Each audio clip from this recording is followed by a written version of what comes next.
परमेश्वर चाहते तो वे फ़िरौन का हृदय नम्र बनाकर इसराइलियों को मिस्र की गुलामी से आज़ाद करा सकते थे, पर बजाय इसके परमेश्वर ने फ़िरौन का हृदय बार बार कठोर किया और 10 विपत्तियां भेजकर फ़िरौन और उसके शक्तिशाली मिस्र को बर्बाद किया। यही कारण है कि मिस्र जो कभी हंसता था आज रोता है। इस बात का जवाब हमें निर्गमन अध्याय 10 पद संख्या 1 से 2 में बड़ी आसानी से मिलता है, जहां हम पढ़ते हैं, मैंने उसके यानी फ़िरौन और उसके हकीमों को हठी बना दिया कि मैं उनके बीच अपने चमत्कारी चिन्ह दिखा सकूं।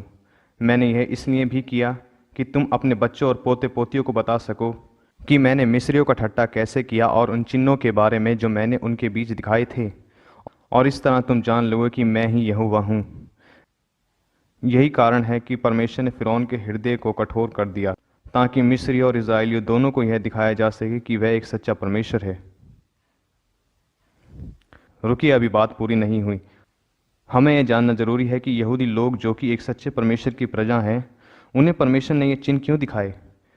क्या समय के साथ साथ यहूदियों की आशा टूट रही थी, या फिर वे परमेश्वर की ओर से भटक गए थे? चलिए जानते हैं। मिस्रवासी बहुत से देवी देवताओं की पूजा करते थे।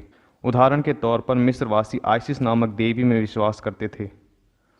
उसे मिस्र के लोग फ़िरौन के रक्षक और माँ दोनों के रूप में देखते थे। वे ये भी मानते थे कि फ़िरौन जो कि मिस्र में किसी भी समय शासन कर रहा था, वह होरस नामक आकाश के देवता की जीवित छवि थी। अगर वे अच्छी फसल या स्वस्थ मवेशी जैसी कोई चीज़ चाहते थे तो वे प्रार्थना करते थे। फ़िरौन और मिस्री देवताओं को बलिदान चढ़ाते थे, जिसके बारे में उनका मानना था कि वे उन चीज़ों को नियंत्रित करते थे।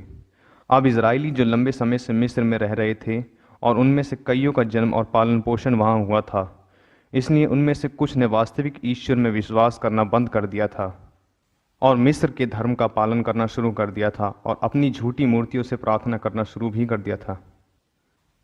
इसलिए मिस्रियों के साथ साथ इसराइलियों का भी यह जानना जरूरी था कि इसराइलियों का यहोवा परमेश्वर एक सच्चा परमेश्वर है।